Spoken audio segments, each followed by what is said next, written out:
ने पूछा कि आईवीएफ में दर्द होता है क्या, ऑपरेशन होता है क्या? ना दर्द होता है और सब सक्सेसफुली हो गया है। और बेड रेस्ट का तो बिल्कुल भी नहीं है, बेड रेस्ट तो मैंने किया ही नहीं।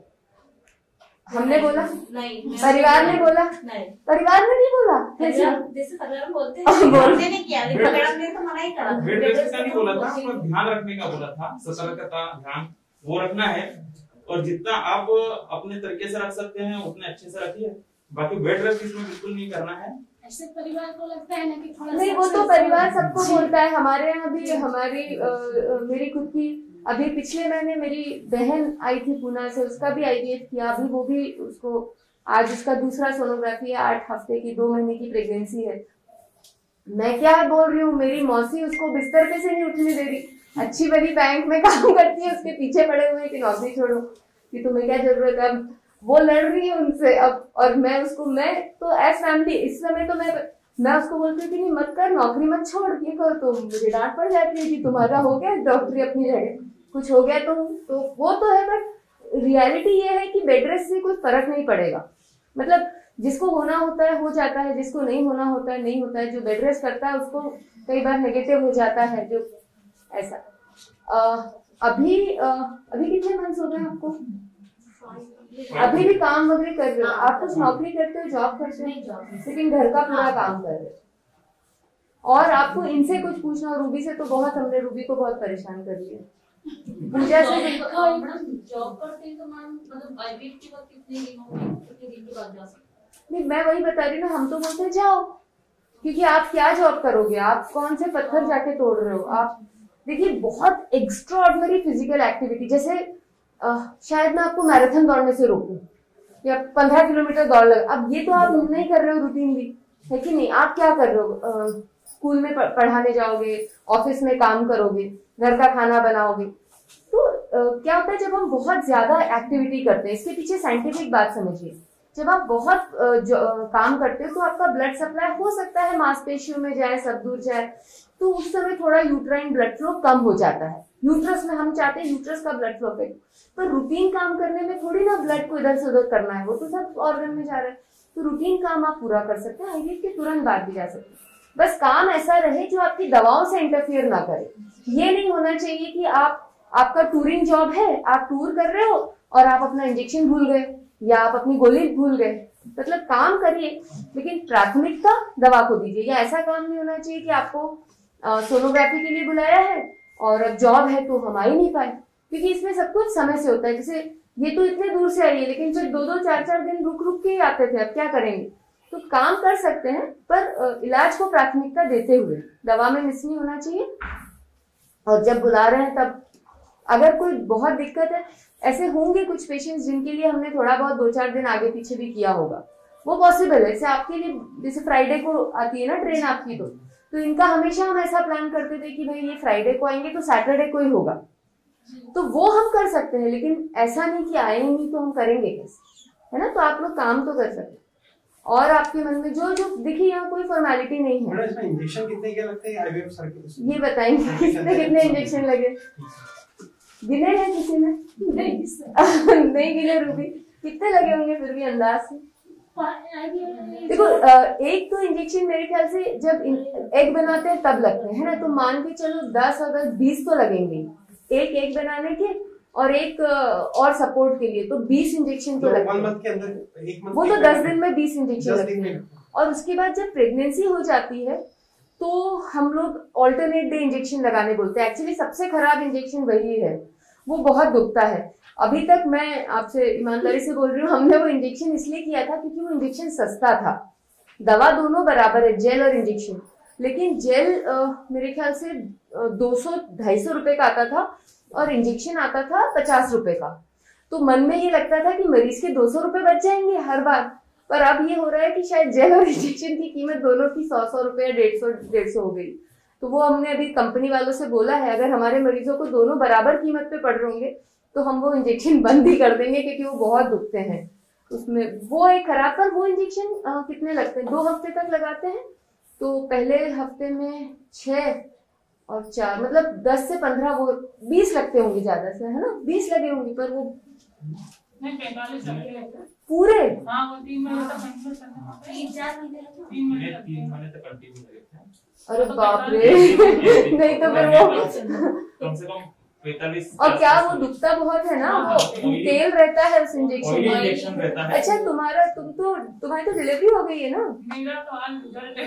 अच्छा आज तुम्हारा रिजल्ट है। अरे तो तुम्हें 45 कहाँ से लग गए अभी तक में? नहीं वो लगते हैं ना, मेरे जो रिलेटिव है, मैंने उनसे पूछा। अच्छा, उनसे उनका हो पूछा। चुका है, उनका हो चुका है। ये भी होमवर्क करके आए हैं।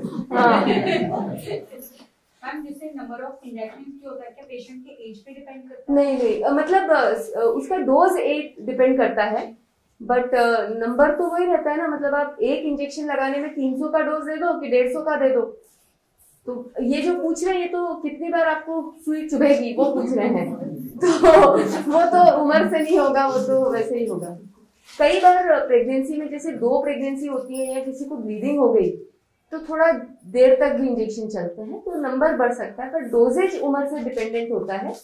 तो कितनी बार इंजेक्शन लगेगा ये जनरली फिक्स्ड रहता है। अगर वो 45 बोल रही तो वही सही होगी, मैंने नहीं गिने आज। नहीं वो रिलेटिव से पूछा, जिनका हो चुका है डिलीवरी वगैरह। एक पेशेंट ने बहुत पहले हमको उसने सारे इंजेक्शन बटोरे थे जितने भी लगे। बहुत अच्छा भी आइडिया अगर किसी को करना हो। उसके बाद उसकी फाइनली जब डिलीवरी हुई तो उस इंजेक्शन से उसने अपने बच्चे की वो जो होता है वो सजाया था कि इन इंजेक्शन से। और पाने के लिए इतनी तकलीफ मिली है। हाँ, और बहुत पुरानी बात है। बाकी वो छोटी है। और उसने फिर वो फोटो भी भेजा था हमको। आई डोंट नो, मेरे पास अभी रहा नहीं होगा, पर उसने पूरी वो जो नामकरण समारोह में जो वो बनाते ना झूला, वो उसमें चारों तरफ इंजेक्शन लगाए। मैंने उसको बोला था कि तुमने इंजेक्शन सबको पता चले तो चले, हमको बताना है कि हमने कितने मेहनत करके ये बच्चा हासिल किया। तो ऐसा है, पर इंजेक्शन से इतना मत डरिए। कुछ आज थोड़ा तो दुखता है, बट अनफॉर्चुनेटली हाँ 2-4 लगाने के बाद आदत भी हो जाती है। क्योंकि वो क्या है कि आधे इंजेक्शन हस्बैंड को लगने चाहिए, कुछ ऐसा नहीं होता। इसका ही अनुभव मैं बता रहा हूँ। ये इंजेक्शन तो क्या गोली से डरती है, ये अभी भी गोली नहीं खा पाती है। अगर ये कैल्शियम या आयरन की गोली लेती है ना तो एक गोली छूटती है फिर दूसरी लेती है। अभी भी ये प्रैक्टिस में है।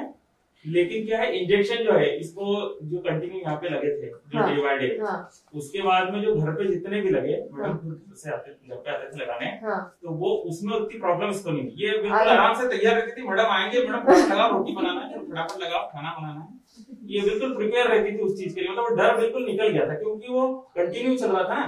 तो कब इसको 50 इंजेक्शन लग गया उसको भी पता नहीं चला। हाँ थोड़ा पेन होता है, लेकिन वो 4 से 5 इंजेक्शन के बाद में वो आपका माइंड सेट हो जाता है एकदम। तो मतलब इंजेक्शन से ना डरे, अब जो है सो है, लगवा लो। पर हाँ आने वाले समय में ये जरूर मैं कोशिश करती हूँ कि वो जो हार्ट के आपको भी इंजेक्शन लगे, क्योंकि मुझे अभी बीच में किसी पेशेंट ने बताया कि मैडम ये तो उतना ही खर्चा पड़ रहा है जितना जेल का, तो फिर क्यों हम दवा तो दोनों में सेम ही रहती है। हाँ जेल का जिक्र कर रहे हैं तो जेल क्या चीज है, मतलब इंजेक्शन और जेल? देखिए क्या होता है, टेस्ट ट्यूब बेबी जब हम कर रहे हैं तो जो भ्रूण बना है, जो एम्ब्रियो बना है, वो गर्भ में तो नहीं बना है, वो प्राथमिक रूप से लेबोरेटरी में बना है और फिर हमने उसको गर्भ में डाला है। जब बच्चा पेट के अंदर ही, शुरुआत ही पेट के अंदर होती है, तो शरीर अपने आप कुछ हार्मोन्स बनाता है। इस हार्मोन का नाम है प्रोजेस्टेरॉन। यह प्रोजेस्टेरॉन का मतलब ही है, ये लैटिन शब्द है, इसका मतलब ही है ऐसी हार्मोन जो बच्चे के लिए हो, प्रेगनेंसी को आगे बढ़ाने वाला हार्मोन, उसका नाम ही है। तो अब वो शरीर तो वो हार्मोन बनाता नहीं है, ये हार्मोन भ्रूण बनाता है। और 3 से 4 महीने बाद जो प्लेसेंटा बनता है, माँ और बच्चे के बीच में जो आवल जिसको हिंदी में कहते हैं, वो बनाता है। आवल इसका सबसे ज्यादा प्रोडक्शन करता है। आवल से ज्यादा प्रोडक्शन हम उतना इंजेक्शन भी नहीं दे सकते जितना पर आवल बनने में लगते हैं, किसी पेशेंट को लगते हैं 3 महीने, किसी पेशेंट को लगते हैं 4.5 महीने। उसका भी कोई निश्चित टाइम फ्रेम नहीं है कि इसका 3 महीने बन जाएगा, इसका 4 में बनेगा, इसका 5 में बनेगा। सबका आवल का प्रोडक्शन अलग अलग रहता है, तो जनरली 4.5 में बन जाता है। तो ये प्रोजेस्टेरॉन का हार्मोन क्योंकि शरीर में नहीं बन रहा है, इसलिए हमको ऊपर से देना पड़ता है। तो ऊपर से देने में आपके पास 3 तरीके हैं। एक तो मुंह से गोली खा सकते हो, एक आप इंजेक्शन लगा सकते हो, और एक वेजाइना में योनि के द्वारा भी दवा डाल सकते हैं। इस पे इतने पेपर्स हैं, इतनी इस पे हमारी बड़ी बड़ी कॉन्फ्रेंसेस हो गई हैं कि कितना देना चाहिए हार्मोन और कैसे देना चाहिए, बस कितना और कैसे पे। अल्टीमेटली प्रॉब्लम ये है कि किसी डॉक्टर को नहीं पता कि शरीर की जरूरत कितनी है। तो हम लोग डर के मारे, आप लोगों को लगता है आप डर रहे हो इलाज से, लेकिन हम भी उतने डरे रहते हैं, क्योंकि हर पेशेंट की प्रेगनेंसी करना हमारे लिए भी बहुत जरूरी है, क्योंकि जवाब तो मुझे देना है। आप 15 दिन बाद तो मेरे से पूछोगे ना क्यों नहीं हुआ। तो क्या होता है कि हम लोग डर के मारे हर तरह से देते हैं, मुंह से भी देते हैं, इंजेक्शन भी लगा देते हैं, नीचे से भी देते हैं कि भैया कुछ तो काम कर जाए, ऐसा नहीं हो कि कुछ कम हो जाए। प्रोजेस्टेरॉन की एक्सेस का कोई नुकसान नहीं है, ज्यादा प्रोजेस्टेरॉन देने से थोड़ी बहुत उल्टी होती है, इससे ज्यादा कुछ नहीं होता, पर कम प्रोजेस्टेरॉन अगर हो जाए तो अबॉर्शन होता है। तो आप हम तो फिर भी बहुत कम देते हैं। ऐसा कोई है जिसने बाहर से कहीं से आईवीएफ कराया है? ऐसा कोई नहीं। तलवार सर, अगली बार अगर कोई ऐसा हो, भले ही प्रेग्नेंट हुआ हो वो कोई, पर उसका, क्योंकि जहां तक मुझे पता है बाहर इससे भी ज्यादा देते हैं दवाइयां। हम लोग तो 5 या 6 दवाइयां देते हैं, बाहर आईवीएफ के दौरान ही इससे ज्यादा दवाइयां देते हैं। तो जेल जो होता है वो वेजाइना के थ्रू डाला जाता है, और ओवर द टाइम स्टडीज में ये प्रूव किया है कि जेल से जितना ज्यादा प्रोजेस्टेरॉन बच्चेदानी में पहुंचता है उतना किसी से नहीं पहुंचता। तो क्योंकि वो वहीं की वहीं फटाफट एब्जॉर्ब होता है ब्लड में। गोली में तो क्या होता है, जैसे इसके साथ हो रहा है, पूजा के साथ, एक गोली खाती एक दूसरी निकालती, तो गोली का सबसे कम एब्जॉर्प्शन, इसलिए हम लोग मुंह से प्रोजेस्टेरॉन की किसी को दवा नहीं देते। इक्का दुक्का पेशेंट है जिनको डूफास्टॉन नाम की दवा देते हैं, पर मुंह से नहीं देते, क्योंकि उससे उल्टी होती है, पेशेंट उल्टी कर देता है। अब आपने मैं सोच रही हूँ मैंने लिखी है दवा, पर वो जा ही नहीं रही पेट में, वो तो पूरी उल्टी में निकल रही है। तो एक मुंह से, इसलिए हम लोग ने, दूसरा इंजेक्शन होता है। इंजेक्शन का बहुत बड़ा एडवांटेज ये है कि ये पेशेंट के कंट्रोल में नहीं है। मतलब आपको मैंने